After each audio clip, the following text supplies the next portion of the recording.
Part में हम देखते हैं आपका स्टेट ऑफ मोशन क्या होता है।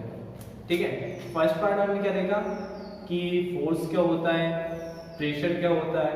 ठीक है, देन नेक्स्ट पार्ट में क्या है आपका state of motion, means motion और स्टेट ऑफ मोशन क्या होते हैं, हम इन सब के बारे में देखते हैं। देन अपना स्टार्टिंग में क्या था, फोर्स। तो फोर्स क्या था, साइंस की लैंग्वेज में यदि आपको फोर्स की डेफिनेशन देनी हो तो आप क्या बोलोगे, अ पुल और push on an object is called force, means किसी भी ऑब्जेक्ट पर पुल करना या उसे पुश करना, ये क्या कहलाता है आपका, फोर्स कहलाता है। ठीक है, देन उसके बाद क्या है आपका मोशन, नेक्स्ट टॉपिक।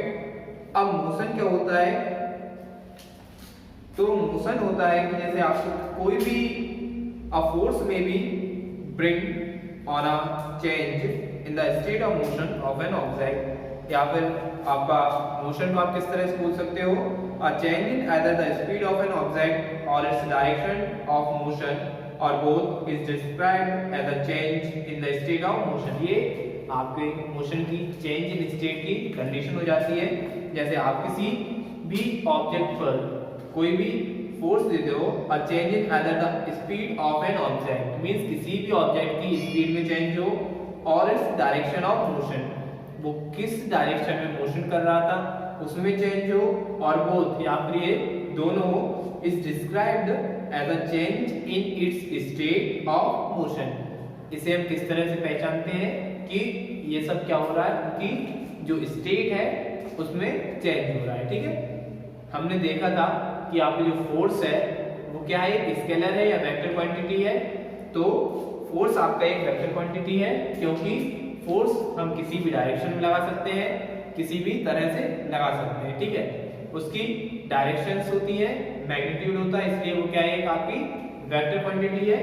अब हम बात करते हैं स्टेट ऑफ मोशन की।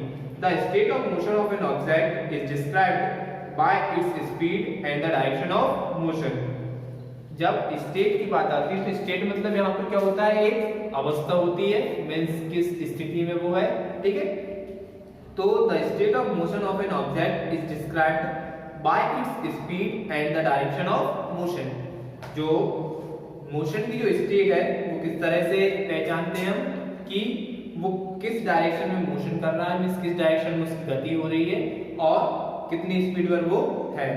The state of rest is considered to be the state of zero speed। जब वो रेस्ट स्टेट में होता है, जैसे आप देखो यहाँ पे, जैसे मेरे पास मेरी ये कोई कार है, ठीक है, तो अभी क्या है, खड़ी हुई है। ठीक है, ये खड़ी हुई है, तो ये क्या है, रेस्ट मोशन पे है, मींस जीरो स्पीड हो। ठीक है, तो इसे मैं क्या बोल सकता हूं, इसे मैं रेस्ट मोशन भी बोल सकता हूं, रेस्ट पर हो या फिर रेस्ट मोशन पर हो। ठीक है, आपको तो पता होगा कोई भी चीज एक ही जगह पर कब स्थित रहती है, आपकी बाइक हो, कार हो, कोई भी हो, जब उसकी स्पीड जीरो पर हो तो क्या होती है, उसकी रेस्ट पोजीशन पे होती है, means rest position of motion होता है उसका जीरो स्पीड पे। ठीक है, अब यदि ये स्पीड यहां से इंक्रीज कर दो इसकी, तो ये चलना शुरू हो जाएगी, मींस अब वो क्या कर रही है, जब मैंने उसकी स्पीड बढ़ा दी तो वो क्या कर रही है, मींस मोशन में आ गई। An object may be at rest or in motion, both are its state of motion. जब भी कोई ऑब्जेक्ट होता है आपका, यदि वो मोशन में हो या फिर रेस्ट में हो, वो सब क्या है, उसके मोशन की स्टेट है। अब यहाँ पर हमारी जीरो स्पीड पर जो हमारी कार थी, ठीक है, हमारी जो व्हीकल थी वो एक जीरो स्पीड पर थी, मतलब वो कौन सी स्टेट में थी मोशन के, वो रेस्ट स्टेट में थी मोशन की। ठीक है, लेकिन जब हमने उसकी स्पीड इंक्रीज की तो वो क्या हुई, मींस मोशन में आई।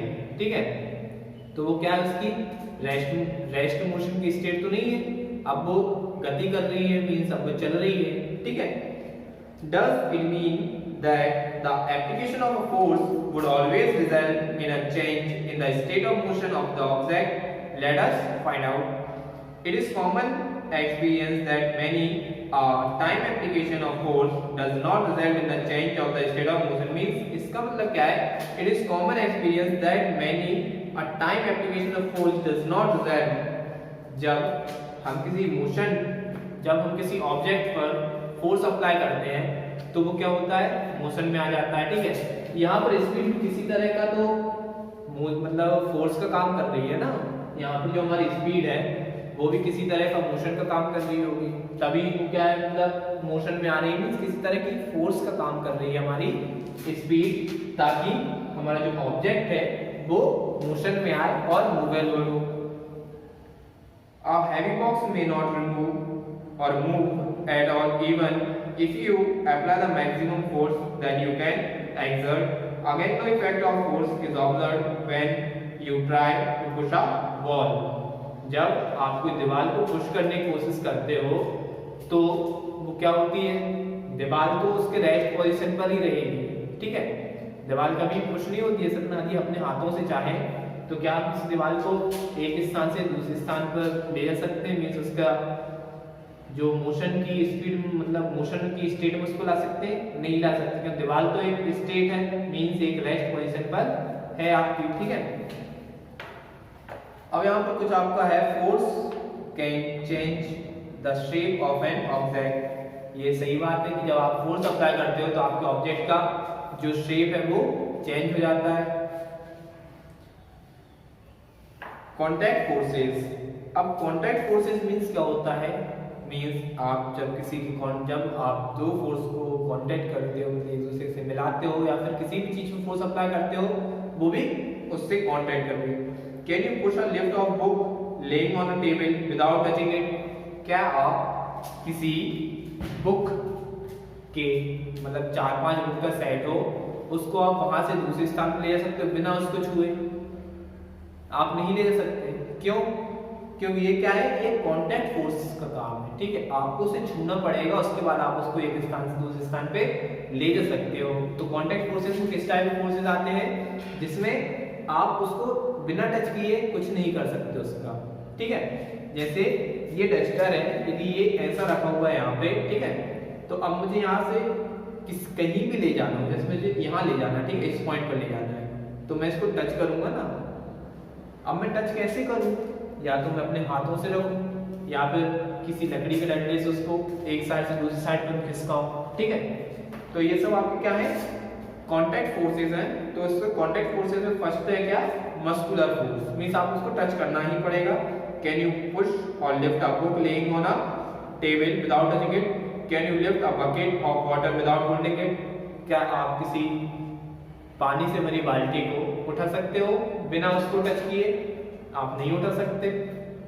ठीक है, then to apply force of an object your body has been contact with the object. आपको किसी भी ऑब्जेक्ट पर फोर्स लगाने के लिए आपकी सबसे बड़ी जरूरत क्या है? कि आपके शरीर को उस चीज के कांटेक्ट में आपको लाना पड़ेगा जिस पर आप फोर्स अप्लाई करना चाहते हो।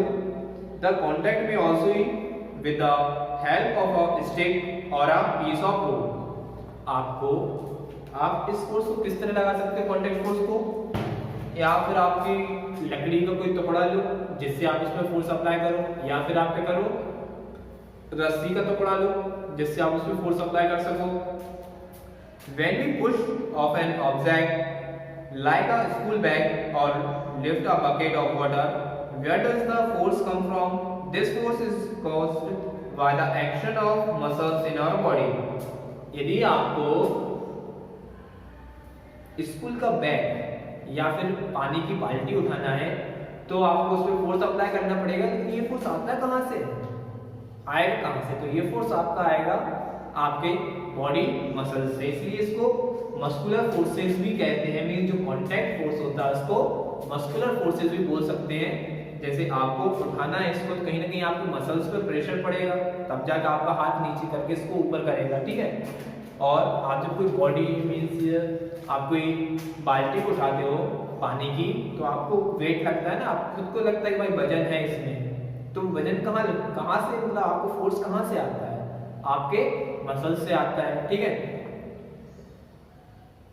The force resulting due to the action of muscle is known as the muscular force, और इसे हम क्या बोलते हैं, मस्कुलर फोर्स बोलते हैं, जो हमारे मसल्स द्वारा लगता है। देन अपन हमारे जो ऑब्जेक्ट है उसको होल्ड कर सकते हैं या एक पॉइंट से दूसरे पॉइंट पे ले जा सकते हैं। Animal also make use of muscular force to carry out their physical activity and their task. जो एनिमल्स होते हैं वो भी मस्कुलर फोर्स का यूज करते हैं उनकी डेली एक्टिविटी करने हुए, जैसे बैलगाड़ी, ठीक है। तो उसमें क्या होता है, एक बैल होता है, मतलब दो बैल होते हैं और उनके पीछे पूरी एक गाड़ी लगी हुई होती है। अब उस गाड़ी में कुछ भी भर देते हैं हम लोग, ठीक है। देन उनको क्या करना होता है, उस गाड़ी को एक पॉइंट से दूसरे पॉइंट पे ले जाना होता है, मींस एक जगह से दूसरी जगह ले जाना होता है, ठीक है। तो वो उसको जब खींचते हैं तो कैसे खींचते हैं, खींचने में फोर्स तो लगता है, ठीक है, खींचने में किसी चीज को फोर्स तो लगता है, लेकिन उनका क्या है, मस्कुलर फोर्स के द्वारा वो एक चीज को दूसरे स्थान तक ले जा सकते हैं, एक प्लेस से दूसरे स्थान तक उस गाड़ी को ले जाते हैं। तो फोर्स उनका कहां से जनरेट होता है, वो फोर्स उनके मसल्स से जनरेट होता है। That's why it is called a type of muscular force या फिर मस्कुलर फोर्स, ठीक है। Animal like bullocks, horses, donkeys and camels are used to perform various tasks for us. In performing these tasks they use muscular force. अब bullocks, ठीक है, अब जो बैल है बैलगाड़ी में, horses, monkeys मतलब donkeys and camels are used to perform various tasks for us. मतलब हमारे लिए बहुत सारे काम करते हैं। जैसे गांव में देखो आप तो बैलगाड़ी का बहुत यूज होता था, अब तो थोड़ा कम हो गया, लेकिन अभी भी होता है कहीं कहीं। कैमल्स, उन पर रेगिस्तान से जाते हैं तो कैमल्स पे ज्यादा यूज होता है, ठीक है। डंकीज, अब डंकी भी होता है जिसका यूज होता है, कोई कई लोग ऐसे होते हैं जो डंकी से क्या करते हैं, रेस सप्लाई करते हैं या कोई भी चीज उनकी यहाँ से वहां ले जाते हैं, ठीक है।